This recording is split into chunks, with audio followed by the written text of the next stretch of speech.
Assalamualaikum warahmatullahi wabarakatuh. Selamat pagi rekan-rekan semua dimanapun Anda berada.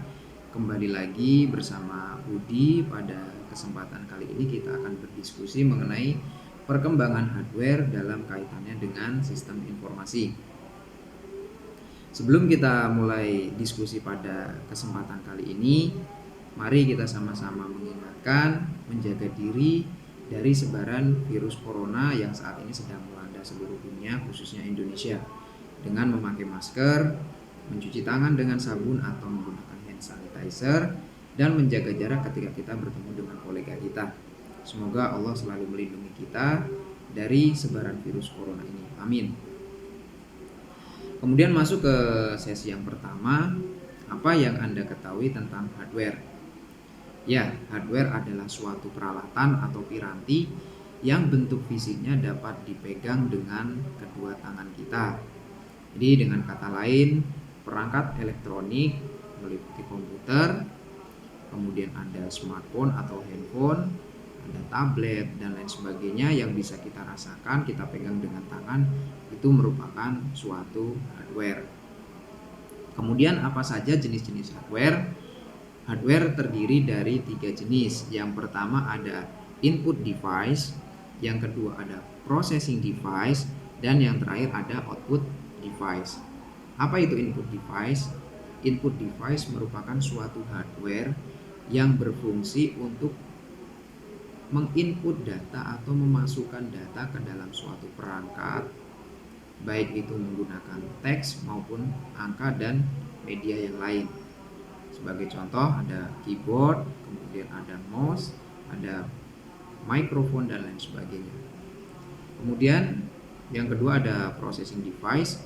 Processing device merupakan suatu perangkat keras yang digunakan untuk mengelola atau mengolah data yang diinput dari perangkat input ke dalam suatu media atau kotak atau chipset yang nantinya menghasilkan sebuah keluaran output berupa informasi.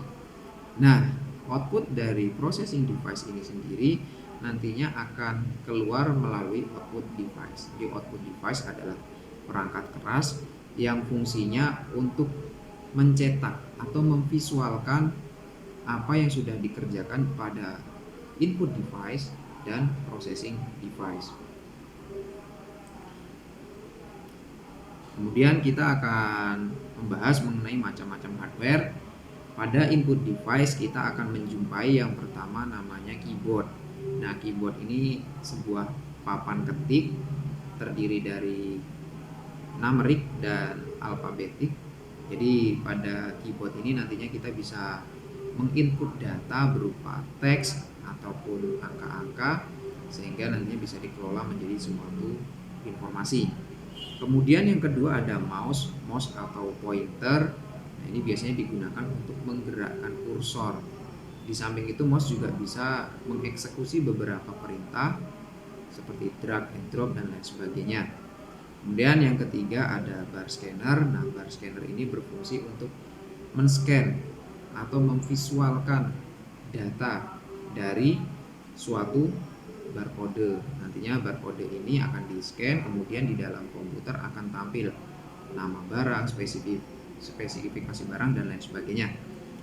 Kemudian masuk ke processing device, itu kita akan menjumpai suatu perangkat yang disebut dengan central processing unit. Nah, di dalam central processing unit itu sendiri terdiri pertama ada prosesor atau yang biasa dikenal dengan istilah chip. Nah, prosesor itu merupakan inti atau otak dari suatu perangkat. Nah, kemudian yang kedua ada RAM. Nah, ini suatu memori yang digunakan untuk menyimpan perintah sementara sebelum perintah itu dieksekusi sampai tuntas. Peran dari RAM ini sangat krusial. Jika RAM semakin besar kapasitasnya, maka perintah yang dapat ditampung atau diterima dan dieksekusi semakin banyak dan semakin lancar. Kemudian yang ketiga ada hard disk. Hard disk merupakan suatu perangkat hardware yang digunakan untuk menyimpan data dan informasi yang dihasilkan dari input device dan processing device. Kemudian pada output device kita bisa menjumpai monitor. Nah, monitor itu atau yang biasa dikenal dengan istilah layar, Ini digunakan untuk memvisualkan apa yang sedang kita kerjakan pada suatu perangkat. Kemudian printer, nah ini digunakan untuk mencetak atau memvisualkan informasi dari input device, processing device ke dalam lembar kertas atau paper. Kemudian yang ketiga speaker. Nah speaker ini digunakan untuk mengeluarkan suara, misalkan kita sedang menonton video atau mendengarkan musik. Nah itu biasanya outputnya berupa suara dari perangkat keras yang disebut speaker. Kemudian kita akan membahas mengenai perkembangan hardware. Jadi sejarahnya seperti apa hardware itu dari generasi pertama, generasi kedua sampai generasi masa kini yang sudah begitu canggih, luar biasa. Pada generasi pertama itu ditemukan antara 1946, itu suatu perangkat yang masih sangat besar, sederhana, kemudian kapasitasnya masih sangat terbatas. Di komputer ini masih disebut komputer tradisional. Kemudian pada tahun 1959 itu dikembangkan menjadi generasi kedua yang lebih kompak.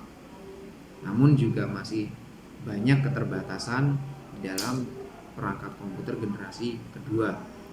Masuk di generasi ketiga pada tahun 1965, komputer juga sudah mulai mengalami penyederhanaan dan kemajuan di berbagai macam sisi perangkat keras dan perangkat lunaknya.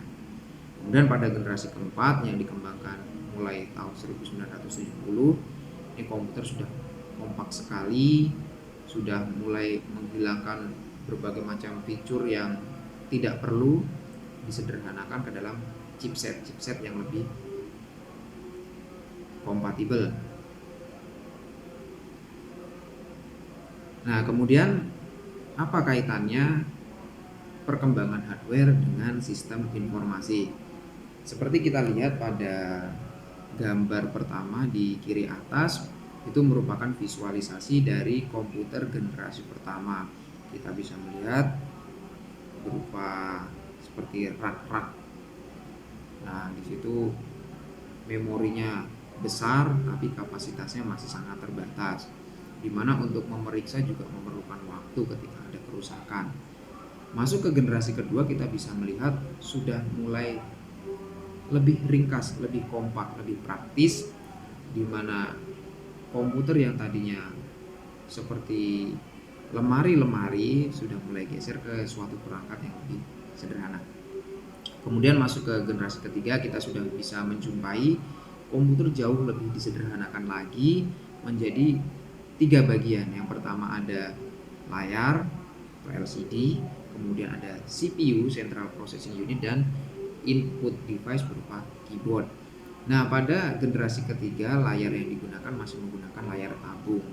Kemudian disempurnakan pada generasi keempat di mana kita bisa melihat display yang lebih bagus, multicolor, kemudian dengan CPU yang lebih kompak dan perangkat input device yang sudah mulai menggunakan sistem wireless atau Bluetooth. Kemudian pada generasi masa kini semua perangkat itu dihilangkan dan disederhanakan ke dalam chipset yang lebih kompak, lebih praktis, lebih kecil. Nah, kita bisa lihat contohnya Microsoft Surface ini sudah menggunakan chipset kecil, mulai dari prosesor, kemudian ada memori yang tadinya menggunakan hard disk, kemudian disesuaikan dengan SSD atau solid state drive. Nah, pada Microsoft Surface kita juga bisa menjumpai bahwa input device-nya sudah mulai menggunakan stylus pen. Jadi kita bisa menggambar, bisa mencoret-coret pada layar tanpa harus menggunakan perangkat keyboard ataupun mouse. Ini sudah luar biasa canggih. Tentunya dengan perkembangan hardware yang semakin canggih, semakin modern, pekerjaan manusia lebih mudah, lebih praktis, lebih simpel dalam mengelola data-data menjadi sebuah informasi, dan informasi itu nantinya menjadi sebuah pengetahuan yang bisa disebarluaskan dengan begitu cepat. Memasuki era society 5.0, kita bisa melihat interaksi antara manusia dengan perangkat komputer sudah luar biasa besar. Nah, kita bisa menjumpai apa itu istilahnya Internet of Things, di mana semua pekerjaan mulai dari pekerjaan rumah tangga, kemudian pekerjaan manufaktur atau industri, pendidikan, kemudian e-commerce dan lain sebagainya sudah terintegrasi di dalam suatu jaringan internet, yang dimana jaringan internetnya itu nanti memudahkan manusia di dalam mengintegrasikan antara perangkat satu dengan perangkat yang lainnya. Kemudian juga ada big data. Nah, big data ini merupakan tempat penyimpanan dari berbagai macam data di seluruh dunia yang nantinya disimpan di dalam cloud atau data awan.